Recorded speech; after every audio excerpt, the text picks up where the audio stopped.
আমাদের গাছের প্রথম কাঁঠাল আমি প্রত্যেক দিন একবার করে টিপে দেখি যে পেকেছে কি না। আমাদের গাছে সাদা বেগুন, যে বেগুন ভাজা আমি প্রায় দেখাই।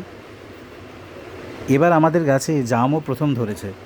এই দেখুন, সব জামগুলো এখনও পাকেনি, একটু ছোট ছোট আছে। এই জামগুলো আর একটু বড় হবে। তো যেগুলো পেকেছে আর লোভ সামলাতে পারছি না, এগুলি আমি পেরে নিচ্ছি। খুব মিষ্টি খেতে, তো এগুলো আরও অনেক বড় হয়। এগুলো আমি নুন, একটু অল্প চিনি, গন্ধরাজ লেবু আর কাঁচা লঙ্কা দিয়ে মেখে খেয়েছি, দুর্দান্ত খেতে। যদিও জাম মাখাটা দেখানো হয়নি, পরে দেখিয়ে দেবো। জাম শরীরের পক্ষে খুব ভালো। জামের বীজ গুঁড়িয়ে খেলে নাকি প্রেশার কমায়, সুগার কন্ট্রোলে রাখে, শুনেছি আমি। তো জাম মাখা খাওয়ার পর আমি কাব্যকে নিয়ে বেরিয়ে পড়লাম মেলা দেখতে। আমাদের গ্রামে মেলা বসেছে, তো ওকে এই নাগরদোলাটায় চাপালাম। জীবনে প্রথমবার ওর নাগরদোলায় চাপা। এই দেখুন, খুব খুশি। তারপর মেলা দেখার পর মেলা থেকে কিনে নিয়ে এলাম পাপড়ি চাট আর ভেজিটেবিল চপ। তো এই ভেজিটেবিলটাতে ডিম পুর দেওয়া ছিল, যেটা আমার খুব ভালো লাগে।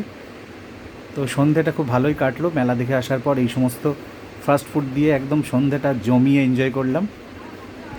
খুব টেস্টি ছিল।